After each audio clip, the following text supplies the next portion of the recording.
Now for our story. Lefty Larkin had come to a decision. As he got into the farm pickup truck this morning and headed towards Wakefield, he knew exactly what he was going to do. In the back of his mind, there was the thought that Aunt Mary wouldn't approve of his plan.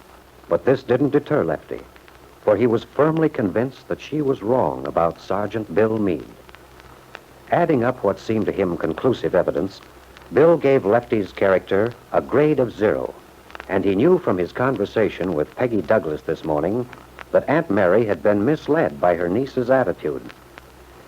It was quite clear to him that Peggy hadn't given up hope about Bill. Lefty hadn't told Aunt Mary of his discovery of Peggy's change of mind.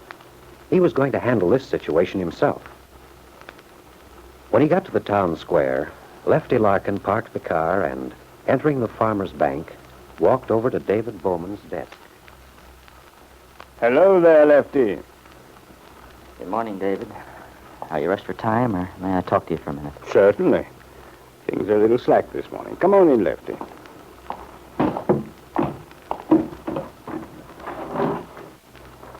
I had planned to come by and see you people last night, but, well, I got bogged down with a lot of work. Going to be busy this evening? No, I wish you would come by.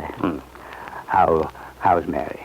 Fine. Oh, by the way, I got a card from Randy this morning. Oh? Well, that's swell. I thought I'd phone Mary and tell her.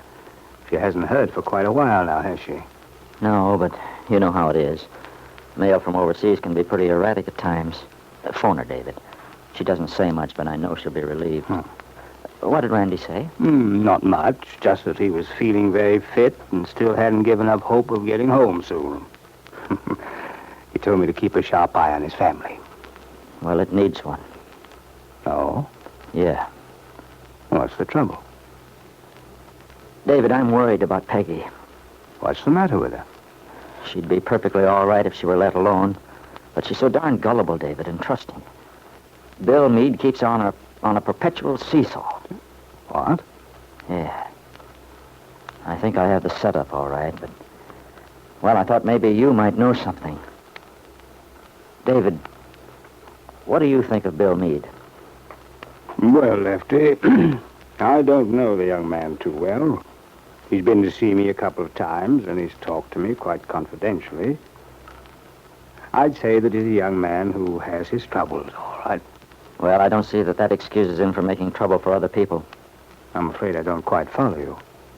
David, how can I sit back and let this happen to Peggy when I know... Lefty, wait a minute. Don't start giving me an argument before I know what it's all about. You know Kit's leaving town? Yes? Do you know why? Lefty, you know I don't enjoy my niece's confidence. Well, there's something peculiar going on, and I'd certainly like to get to the bottom of it. David, the other day Bill came to see Peggy. He told her he was going to get a divorce from Kit. Oh? Yeah, that's what he said. It seems he found out how dishonest Kit had been with him.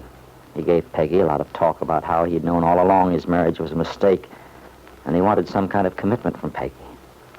She wouldn't give him one. Naturally. She couldn't under the circumstances. And I, like a prize fool, went to Bill. Oh, I don't know what I was thinking of, David. But I knew Peggy still loved him, and, well, if this marriage of his was wrong, if there was any chance for the two youngsters, well, I spilled everything to Bill. I told him I felt he could count on Peggy. Then he told me he wasn't going to get a divorce. Last night he came by and told Peggy that. No explanation, nothing. That doesn't sound like Bill. I think it sounds exactly like him. I think we've all been mistaken in that young man. Oh, it isn't the divorce that's important. Lord knows I hope he never gets one. But it's what he's doing to Peggy. Well, how does she feel about it? That's what I don't quite understand. Aunt Mary told me last night that she said she was through with him, that she'd seen the last of him, and seen him for what he was. But this morning after breakfast, I was talking to her and trying to help her, and, well, she resented everything I said about Bill. She came into town last night after he'd left, and I have a feeling that she may have seen him, David. That's the only way I can account for her change of mind. It's not a very pleasant problem, is it? Not only that, it's one that can't be solved. So it's one that should be ended. Well, evidently Ben Calvert feels much the same way as you. What are you talking about? Ben was in to see me. He's as distressed about Kit as you are about Peggy. Oh? What did he have to say? He wanted to know if I knew what was going on. He seems to think that his daughter is leaving town because she and Bill are having trouble over Peggy. Oh, he does he? Well, you know Ben. You bet I know Ben. And I know just where he'd put the blame. I know exactly where he'd put Peggy, and I'm not going to have her involved in anything like that. I don't know what Bill's up to, whether he's playing two ends against the middle or not. But I know he's not going to string Peggy along. Lefty, I think you may be doing Bill some injustice. All I know is that he can't have any respect for Peggy and act the way he has. And I know that no good will ever come of it for her. She seems to be in a state of mind where he can influence her, get her to believe anything. Isn't that an assumption on your part? No, I don't think so. If you'd talked to her this morning as I did, I think you'd agree with me.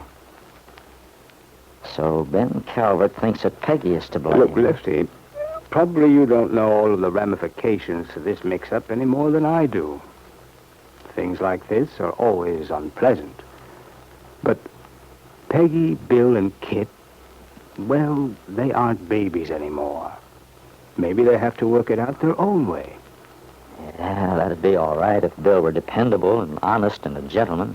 Well, your feeling against the boy is very understandable at the moment, but it may be a little harsh. I don't know what you're contemplating, but my unasked-for advice is that you let things alone for a while. Well, I have a right to correct a mistake, certainly. What do you mean? I'm the one who went to Bill and told him Peggy still loved him. I can't undo that, but I can certainly protect her now. What are you going to do? The only thing I can do. Is that the only answer I'm going to get? I'm afraid so, David. Does Mary know? No. But certainly I have a right to assume some responsibility. David, I just can't sit by and... I'm her father. I know. But no one else knows it. You've never claimed that right, Lefty. Well, I'm claiming it now. I think I see why you stopped to talk to me this morning. You really didn't want my advice. There's some doubt in your mind. You really just wanted to argue with yourself. Maybe so.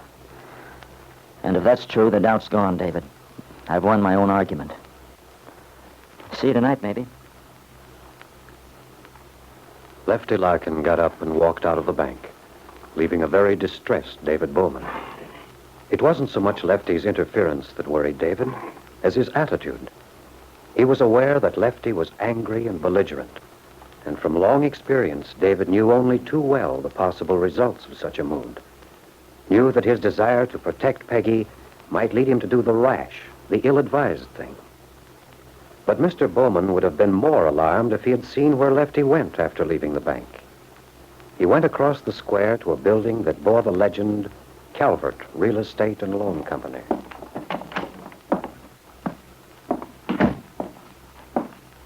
Well, good morning, Mr. Larkin. Hello, Miss Ward. I haven't seen you in a long time. How's everything at the farm? Is Mr. Calvert in?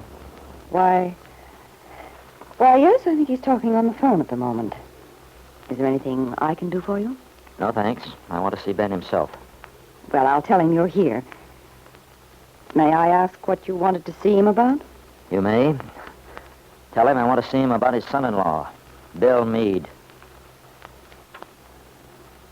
Jessie Ward completely lost her composure for a moment. She started, obviously, and then hurried into Ben's office. A moment later, the door was opened again, and Lefty was shown in.